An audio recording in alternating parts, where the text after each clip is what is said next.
দয়াল বাবা দিশনা সাজা খাচ্ছি গাজা। ধরেছে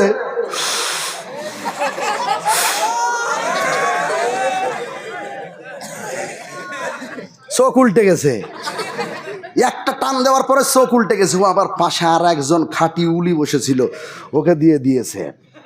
ও ধরে আবার সাইজ করে একটা টান দিয়েছে, দেওয়ার পরে আর একজনকে দিয়েছে। আমি লক করে দাঁড়িয়ে আছি, দেখছি শুধু। আমি চিন্তা করছি, আমার ভাইটাকে বলছি, ভাই গো এরা যে গাঁজায় টান দিল, এদের ধুমা কই? একজনেরও ধুমা নাই।